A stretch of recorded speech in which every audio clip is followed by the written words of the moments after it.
Good morning friends, स्वागत है आप सबका हमारे study group mission civil services में। मैं आपका दोस्त अभी चौहान एक बार फिर से आपके लिए लाया हूँ नया टॉपिक जुलाई 2019 का करंट अफेयर्स।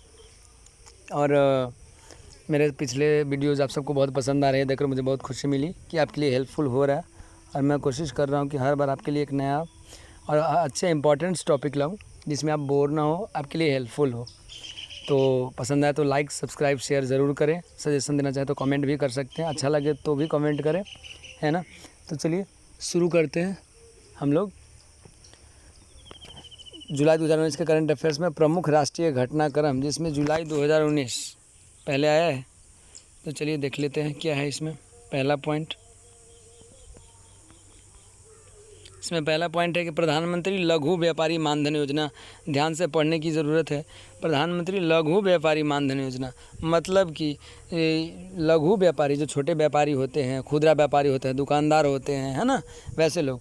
तो प्रधानमंत्री लघु व्यापारी मानधन योजना केंद्र सरकार द्वारा जारी की गई। इसके उद्देश्य है इसका कि 60 वर्ष की आयु प्राप्त करने के बाद छोटे व्यापारी, खुदरा व्यापारी, व्यापारियों, है ना, दुकानदारों और स्वनियोजित लोगों को 3,000 रुपये की मासिक पेंशन का प्रावधान किया गया, जिनका जीएसटी 1.5 करोड़ से कम हो।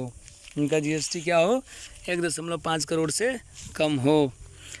अगला है पॉइंट त्रिनेत्र प्रौद्योगिकी, जो भारतीय रेलवे द्वारा जारी किया गया। त्रिनेत्र प्रौद्योगिकी याद रखिएगा, भारतीय रेलवे द्वारा जारी किया गया। इसका उद्देश्य था कि अल्ट्रासोनिक तरंगों के माध्यम से घने कोहरे में भी सुगम यातायात व्यवस्था में आने वाली बाधाओं का पता लगाना। अल्ट्रासोनिक तरंगों के माध्यम से घने कोहरे में भी सुगम यातायात व्यवस्था में आने वाली बाधाओं का पता लगाना इसका उद्देश्य है। चलिए अगला पॉइंट है प्लान बी, जो कि पूर्वोत्तर सीमांत रेलवे द्वारा जारी किया गया प्लान बी। ये इसका उद्देश्य था कि उपकरण का प्रयोग करके मधुमक्खियों की आवाज़ निकालकर हाथियों को रेलवे ट्रैक से दूर रखना, क्योंकि हाथियों का एक्सीडेंट बहुत ज़्यादा हो रहा था रेलवे ट्रैक पर, है ना। इसलिए ये पूर्वोत्तर सीमांत रेलवे ने क्या करा कि प्लान बी लाया, जिसके अनुसार उपकरण का प्रयोग करके मधुमक्खियों की आवाज़ निकाली जाएगी, जिससे सुनकर हाथी जल्दी से रेलवे ट्रैक पार कर जाएंगे, जंगल में भाग जाएंगे।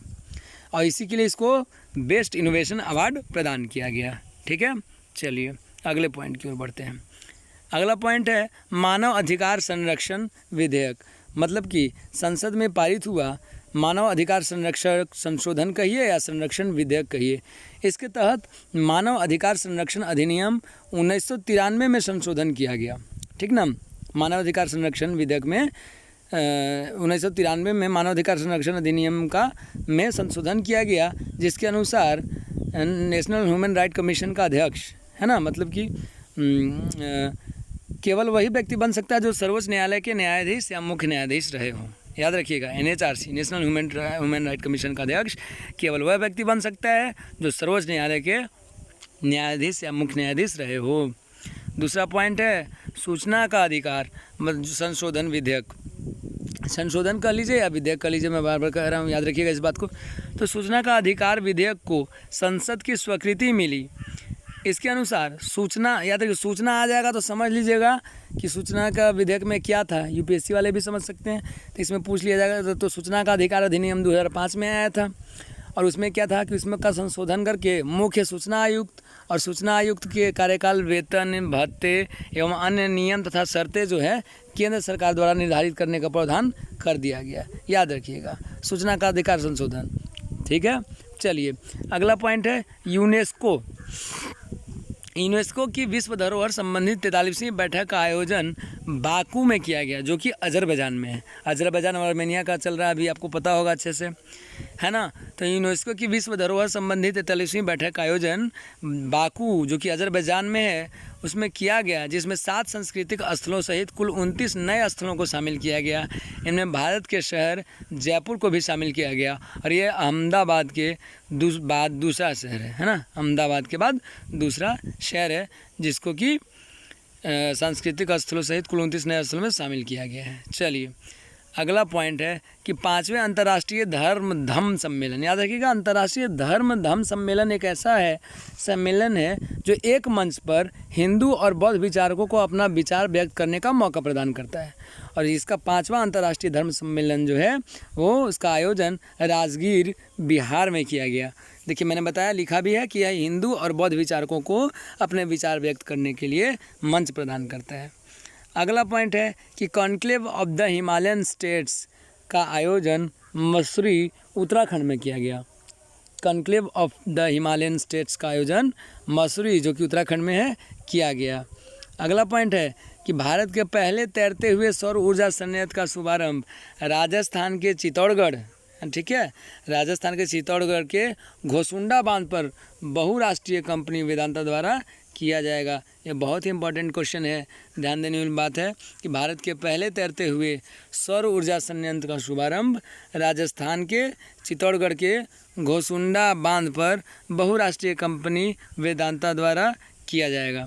अगला पॉइंट है कि गोवा सरकार ने पणजी एवं पुरानी गोवा के बीच वाटर टैक्सी की शुरुआत करी है। क्या करी है? गोवा सरकार ने पणजी और पुरानी गोवा के बीच वाटर टैक्सी की शुरुआत करी है।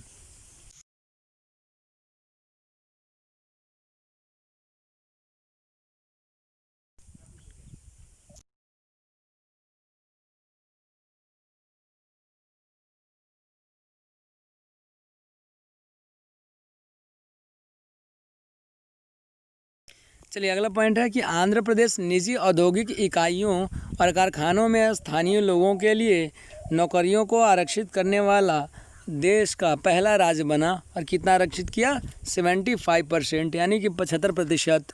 याद रखिएगा, आंध्र प्रदेश निजी औद्योगिक इकाइयों और कारखानों में स्थानीय लोगों के लिए नौकरियों को आरक्षित करने वाला देश का पहला राज्य बना। और ये कितना परसेंट करा? तो 75%। चलिए अगला पॉइंट है कि हाल ही में आम्बुबाची मेला, ठीक है, याद रखिएगा, आम्बुबाची मेला का आयोजन असम के गुवाहाटी के कामाख्या मंदिर में किया गया। ठीक है, असम के गुवाहाटी के कामाख्या मंदिर में किया गया। अगला है कि भारत नेट परियोजना जारी किया गया था केंद्र सरकार द्वारा कि भारत नेट परियोजना के दूसरे चरण के अंतर्गत मार्च 2020 तक 2 लाख ग्राम पंचायतों को ब्रॉडबैंड कनेक्टिविटी से जोड़ा जाएगा। चलिए अगला पॉइंट कि संस्कृति एवं पर्यटन राज्य मंत्री ने sacred mountain landscape and heritage route जो कि कैलाश मानसरोवर का भारतीय भाग को भारत के विश्व धरोहर स्थलों की अस्थायी सूची में शामिल करने की घोषणा की। ठीक है, संस्कृति एवं पर्यटन राज्य मंत्री ने sacred mountain landscape and heritage route Kailash Mansarovar का भारतीय भाग को भारत के विश्व धरोहर स्थलों की अस्थायी सूची में शामिल करने की घोषणा की। अगला पॉइंट याद रखिएगा, पूर्वोत्तर सीमांत रेलवे देखकर आपको पिछले पढ़ाया हुआ टॉपिक अभी पहले मैंने 2 मिनट पहले पढ़ाया है, प्लान भी याद आ जाएगा। तो उसने एक और करी, पिंक कोच की शुरुआत की। इसमें क्या है, महिलाओं द्वारा सुरक्षा, ठीक है, रेलवे द्वारा महिलाओं की सुरक्षा को बढ़ावा देने के लिए। ठीक है ना, तो पहला था प्लान बी जो कि हाथी को एक्सीडेंट से बचाने के लिए भाई रेलवे ट्रैक जल्दी पार कर जाए, उपकरण का प्रयोग करके मधुमक्खियों का आवाज़ निकाला जाए। और दूसरा है पिंक कोच जिसके द्वारा महिलाओं की सुरक्षा की जाए। ठीक है ना। अगला पॉइंट है कि हाल ही में पूर्व प्रधानमंत्रियों का म्यूज़ियम दिल्ली में बनाने की घोषणा की गई है। सारे पूर्व प्रधानमंत्री जो है उनका म्यूज़ियम बनेगा, और वो कहाँ बनेगा? दिल्ली में।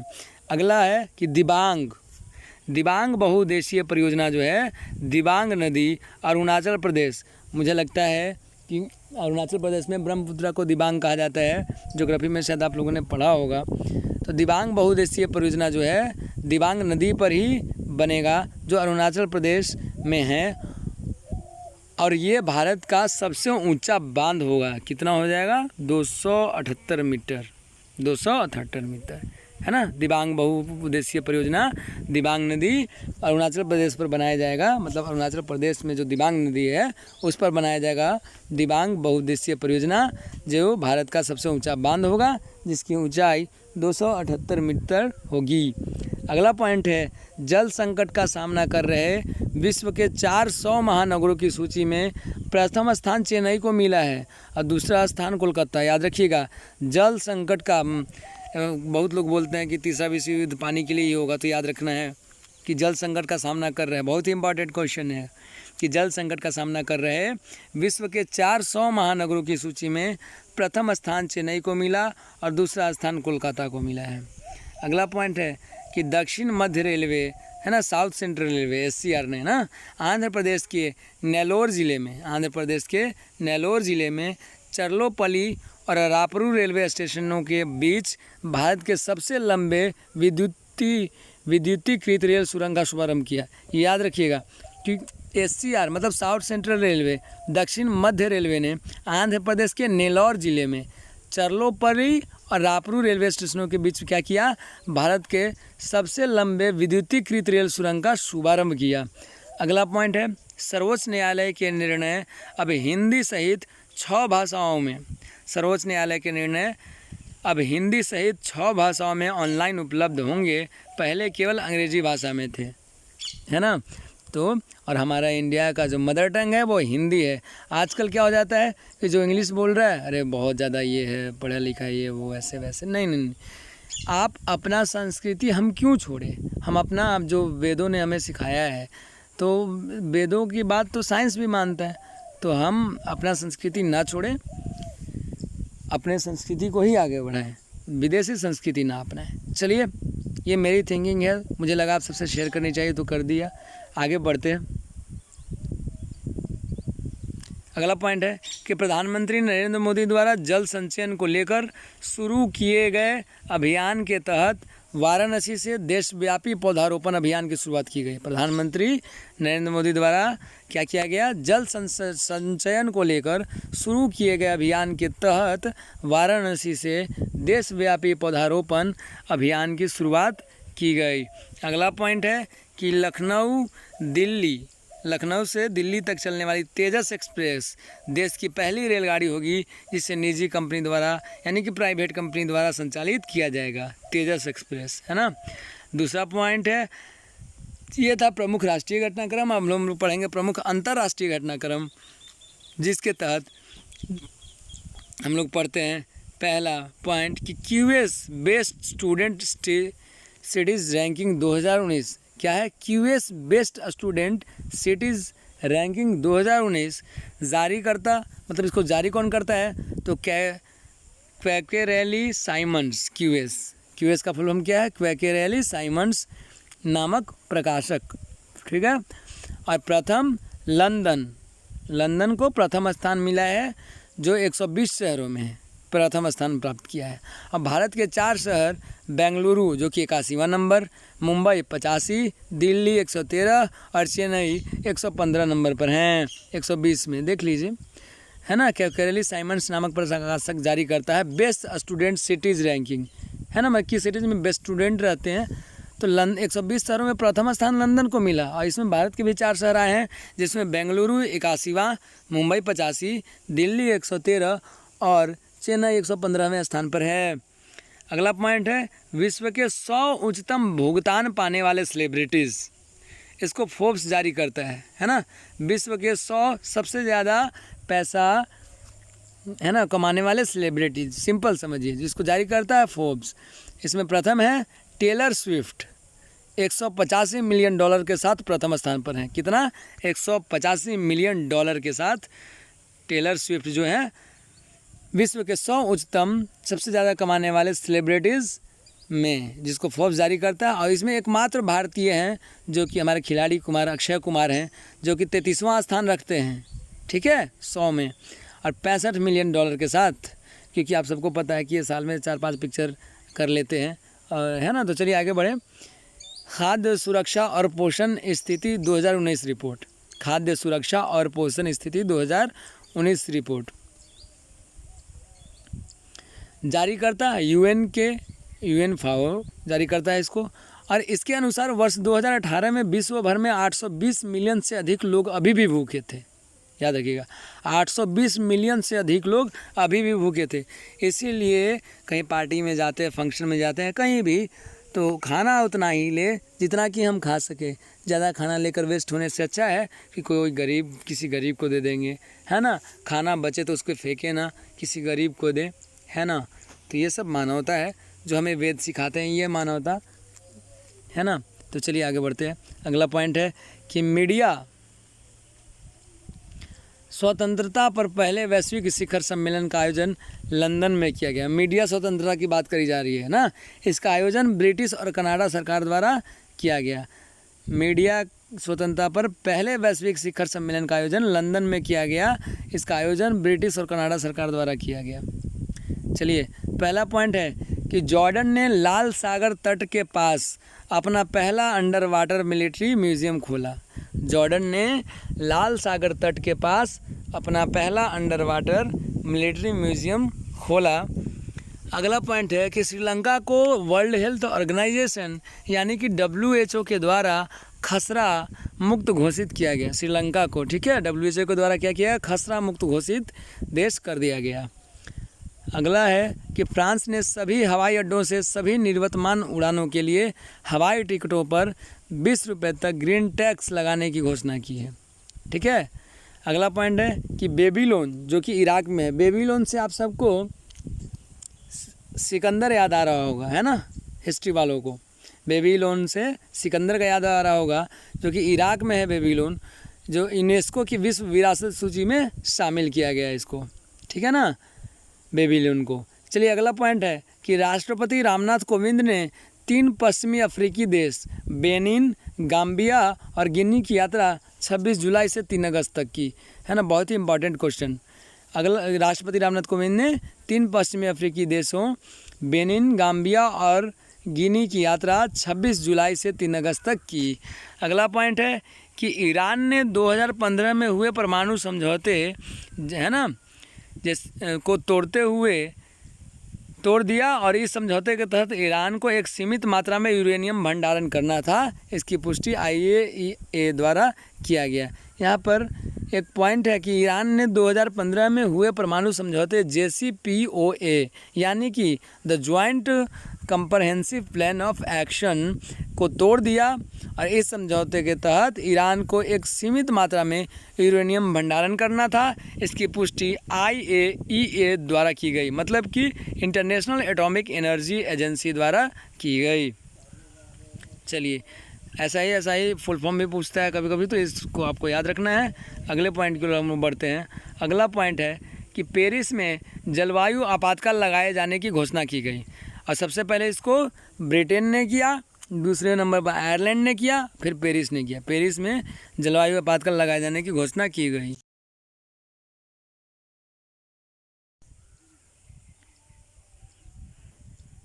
अगला पॉइंट है, अमेरिका ने बलूचिस्तान लिबरेशन आर्मी को वैश्विक आतंकवादी संगठन घोषित कर दिया। बलूचिस्तान लिबरेशन आर्मी जो था उसको वैश्विक आतंकवादी संगठन घोषित किया। भारत, अगला पॉइंट है कि भारत को नाटो देश जैसा दर्जा देने संबंधी विधायी प्रावधान अमेरिकी सीनेट में पारित कर दिया गया, है ना। अमेरिकी सीनेट में, मतलब कि संसद में पारित कर दिया गया भारत को नाटो देश जैसा दर्जा देने संबंधी विधायी प्रावधान। अगला पॉइंट है कि जापान में व्यावसायिक रूप से व्हेल मछली के शिकार को 32 वर्षों के पश्चात प्रारंभ कर दिया गया। जापान में व्यावसायिक रूप से व्हेल मछली के शिकार को 32 वर्षों के पश्चात प्रारंभ कर दिया गया। उसके बाद अगला पॉइंट है कि बांग्लादेश के उच्च न्यायालय ने देश की नदियों को अतिक्रमण से बचाने के लिए उन्हें कानूनी या जीवित संस्थाओं के समान अधिकार और दर्जा प्रदान किया गया। बांग्लादेश के उच्च न्यायालय ने देश की नदियों को अतिक्रमण से बचाने के लिए उन्हें कानूनी या जीवित संस्थाओं के समान अधिकार और दर्जा प्रदान किया। अब कोलंबिया, भारत और न्यूजीलैंड के बाद ऐसा करने वाला ये चौथा देश बन जाता है। किसके बाद? कोलंबिया, भारत और न्यूजीलैंड के बाद, ठीक है। अगला पॉइंट है कि भारत ने पाकिस्तान से आयातित वस्तुओं पर 200% शुल्क लगाया है। पाकिस्तान से जो आयात वस्तु होंगे उनका 200% शुल्क लगेगा। अगला है पॉइंट प्रमुख आर्थिक घटनाक्रम। चलिए, इसमें पहला पॉइंट कि जीएसटी परिषद की 36वीं बैठक के दौरान, जीएसटी परिषद की कैवीं तो 36वीं बैठक के दौरान सभी इलेक्ट्रिक वाहनों पर जीएसटी दर 12% से घटाकर 5% कर दी गई। अगला पॉइंट, खरीफ फसलों के न्यूनतम समर्थन मूल्य में वृद्धि की गई, है ना। धान 2018 से 2019 में 1750 रुपये पर क्विंटल से बढ़ाकर 2019-20 में 1815 रुपये प्रति क्विंटल किया गया। धान का रेट कैसा लगाया गया? 2018-19 में क्या था? 1750 रुपये पर क्विंटल से बढ़ाकर 2019-20 में 1815 रुपये प्रति क्विंटल किया गया। अगला पॉइंट था कि G7 के वित्त मंत्रियों एवं केंद्रीय बैंक के गवर्नरों ने फेसबुक, गूगल और अमेजन जैसी डिजिटल कंपनियों पर डिजिटल टैक्स यानी कि डिजिटल कर लगाने का निर्णय लिया। किसने? G7 के वित्त मंत्रियों एवं केंद्रीय बैंक के गवर्नरों ने फेसबुक, गूगल और अमेजन जैसी जो डिजिटल कंपनियां हैं उन पर डिजिटल टैक्स लगेगा भाई, ये निर्णय किया गया। अगला पॉइंट है कि भारत के डाक विभाग द्वारा इंडिया पोस्ट पेमेंट्स बैंक यानी कि IPPB को एक स्मॉल फाइनेंस बैंक यानी कि SFB में बदलने का निर्णय लिया गया। किसको? IPPB को SFB में, मतलब कि इंडिया पोस्ट पेमेंट्स बैंक को स्मॉल फाइनेंस बैंक में बदलने का निर्णय लिया गया भारत के डाक विभाग द्वारा। ठीक है। अगला पॉइंट है कि क्रय शक्ति क्षमता यानी PPP के दृष्टि से भारत विश्व की तीसरी सबसे बड़ी अर्थव्यवस्था, क्रय शक्ति क्षमता PPP के दृष्टि से भारत विश्व की तीसरी सबसे बड़ी अर्थव्यवस्था बन गई।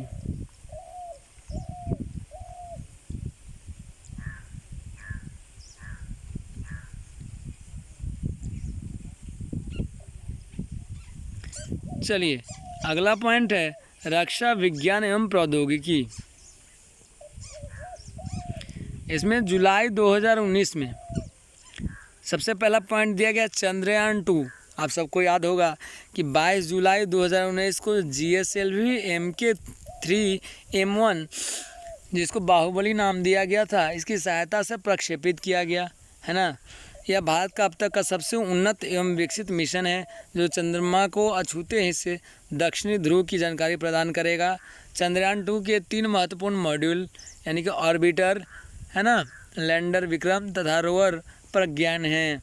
और चंद्रयान 1 का प्रक्षेपण 22 अक्टूबर 2008 को किया गया था, जो कि पृथ्वी के चंद्रमा की कक्षा में घूम रहा है।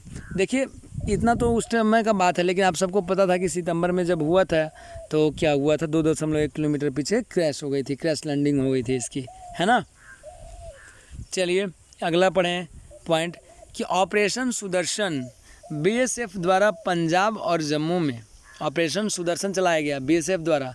कहाँ चलाया गया? पंजाब और जम्मू में पाकिस्तानी सीमा पर घुसपैठ रोधी उपायों को पुख्ता बनाने के लिए किया गया।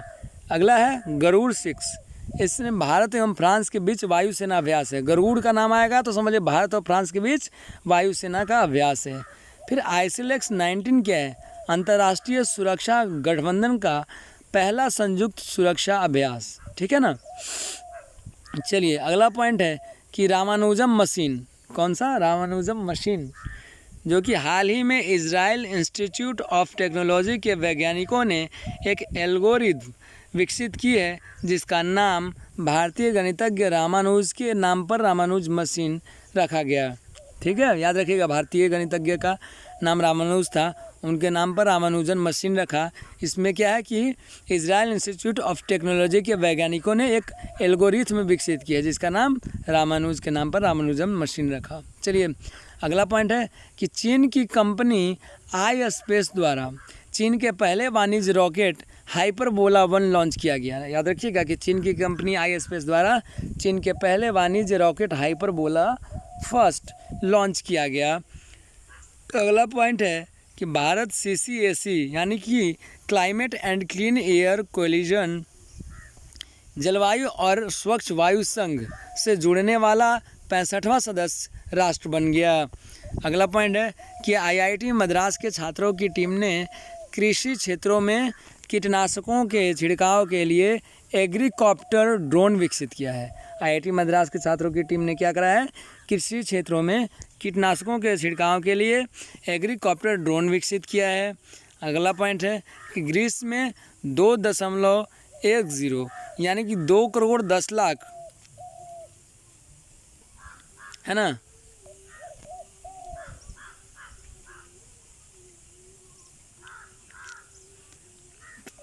वर्ष पुरानी मानव खोपड़ी मिली। 2,10,000 हो गया यहाँ पर, है ना, 2.10 लाख, है ना, 2.10 लाख वर्ष पुरानी मानव खोपड़ी मिली।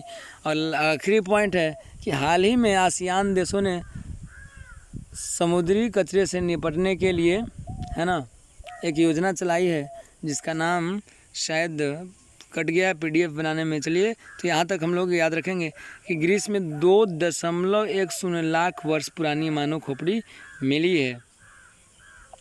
तो आशा करता हूँ कि ये वीडियो भी आप सबके लिए हेल्पफुल होगा।